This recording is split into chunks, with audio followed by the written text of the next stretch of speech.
Soara, condamnée pour l'honneur.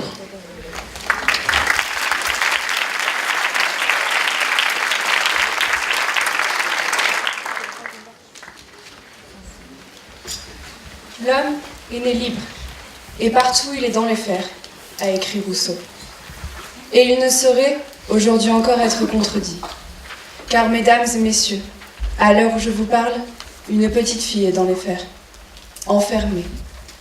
Comme vous, comme moi, elle est pourtant née libre. Comme nous tous, elle est pourtant protégée par des droits universels. Mais Saïma, petite fille pakistanaise, est prisonnière. Elle est condamnée, en dépit de toute morale, à subir une vie qu'elle n'a pas choisie. Elle n'ira plus jamais à l'école. Elle ne connaîtra peut-être jamais ses véritables droits. L'histoire de Saïma commence par un meurtre. C'est pour cette raison qu'elle est condamnée. Mais elle n'est pas la coupable. Le coupable, il n'est autre que son oncle. L'homme a tué son voisin pour un désaccord à propos d'un terrain, puis s'est enfui. Mais me direz-vous, il n'y a pas de lien entre la petite fille et le crime de son parent? Non, aucun en effet. Enfin si, il y en a un. Saïma est une fille. Selon le jugement du conseil de son village rural natal, la Jirga, c'était suffisant pour la condamner à répondre des actes de son oncle. Il a donc été conclu que Saïma, tout juste 5 ans, devait être mariée à un homme 10 fois plus âgé qu'elle, membre de la famille de l'assassiné. Telle est sa condamnation. La petite fille a pleuré, hurlé, s'est accrochée de toutes ses forces aux poignées des portes, mais il n'y a rien eu à faire. On l'a traînée devant cet homme qui devait juger s'il la trouvait suffisamment jolie pour la prendre pour épouse. La situation est absurde. L'homme pourrait être son père, son grand-père même. Mais qu'importe. Il faut que justice soit faite. Les parents n'ont pas eu leur mot à dire. Ils doivent accepter la décision du conseil. Auquel cas, s'ils se risquaient à s'opposer à la destinée de leur fillette, ou même de fuir avec, ils pourraient être traqués, puis tués. Pas d'échappatoire possible. Ils doivent livrer leur enfant, la chair de leur chair. Ainsi, Saïma, petite fille innocente, vit dans l'attente du pire. Comme des centaines de petites Pakistanaises chaque année, elle est devenue une fille Svara. Le chiffre n'est pas exhaustif. Elles sont sans doute beaucoup plus, car bon nombre de ces mariages se font dans l'indifférence la plus totale. Les filles Svara, ce sont ces enfants livrés en mariage pour un crime qu'elles n'ont pas commis, à un homme dont la famille est estimée lésée par un tribunal rural, une jirga donc. Le criminel est un parent qui offre en Svara sa fille, ou s'il n'en a pas sa nièce, pour réparer ses méfaits. Un vol, un adultère, car au Pakistan l'adultère est un crime, ou bien encore un meurtre appelle irrémédiablement à un Svara. La compensation que ces petites filles représentent est censée mettre un terme à la dispute et réconcilier les deux familles en conflit. Mais cela, ce n'est que de la théorie.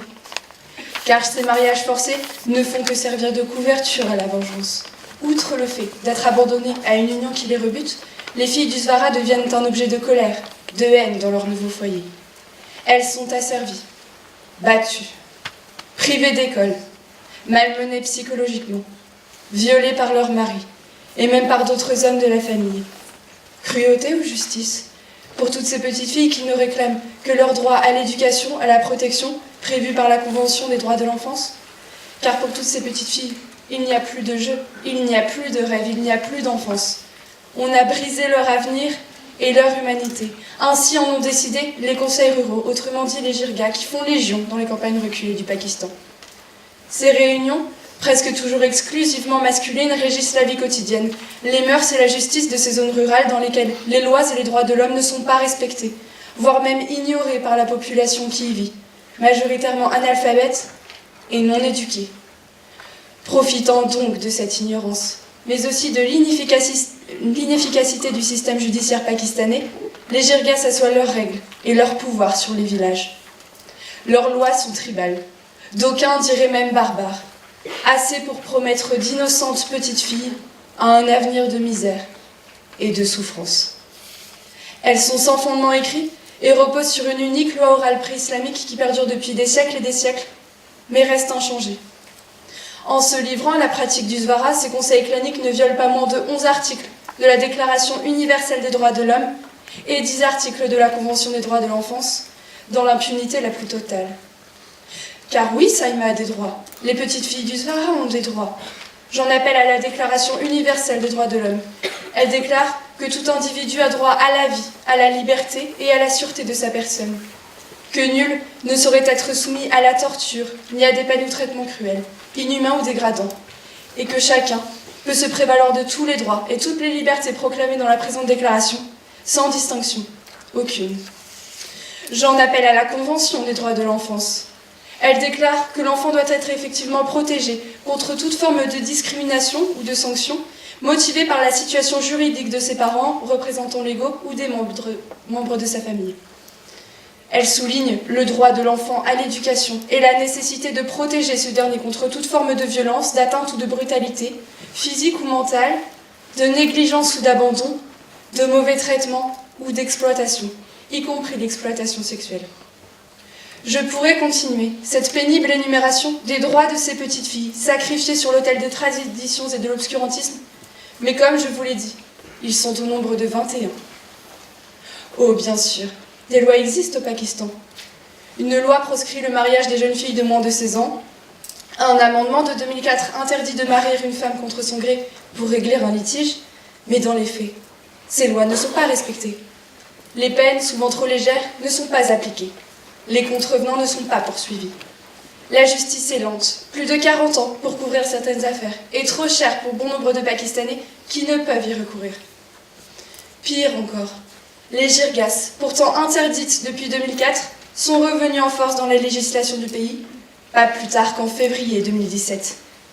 Par souci de rapidité dans le traitement des affaires rurales, argumente ton gouvernement. Un sinistre retour en arrière qui légalise une pratique pourtant contraire à la Déclaration universelle des droits de l'homme que le pays s'est engagé à respecter. Et les jirgas perdurent. Avec, c'est tout un monde qui condamne les petites filles qui subsistent, et une idée selon laquelle ce sont les femmes, condamnées à vivre sous la domination des hommes, les responsables de l'honneur d'une famille. Les petites filles ne sont ainsi vendues et considérées comme rien de plus qu'un simple meuble, une vulgaire monnaie d'échange, aux yeux de ces conseils claniques qui pensent être autorisés à punir, qui pensent pouvoir disposer impunément d'enfants, d'êtres humains. Au Pakistan, une vie autodéterminée reste hors d'attente pour la majorité des femmes. C'est le constat d'Amnesty International. Ainsi, ces petites filles sont condamnées à endurer le poids d'un honneur qui n'est pas le leur. Mais qu'est-ce que l'honneur lorsque l'on est enfant? Sinon un concept abstrait, lointain, injuste et cruel lorsque sa fatalité s'abat sur soi?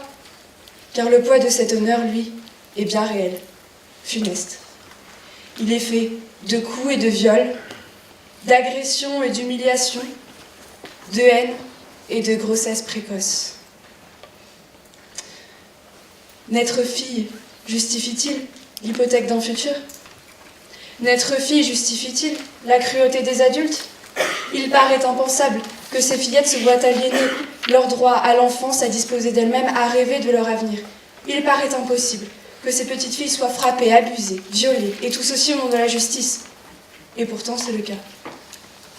Elles sont le symbole de la honte de leur famille. Elles cristallisent la haine et la colère du foyer qui deviendra leur prison.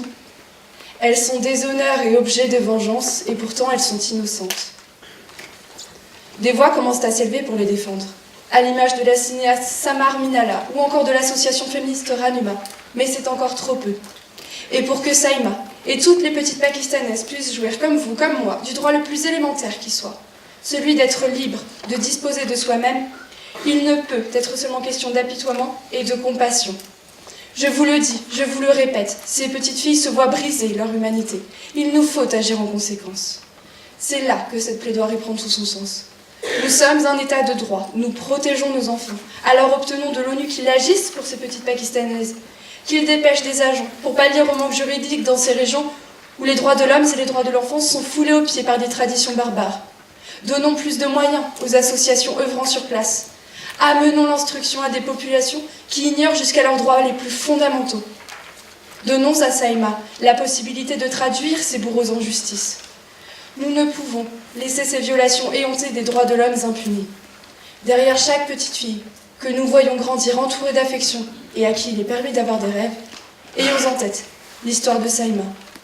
Et rappelons-nous que tant que les Girgasses continuent de punir des petites filles pour des crimes d'hommes sans que nous nous protestions, alors nous leur donnons raison. Où s'arrêtera l'histoire de Saïma? Aux mains de son futur mari? Alors c'est une terrible injustice. Aux portes d'un véritable tribunal de droit? Alors c'est une humanité que l'on répare. Mais pour que justice soit faite, il faut laisser Saïma libre d'écrire cette histoire, l'histoire de sa vie. Merci.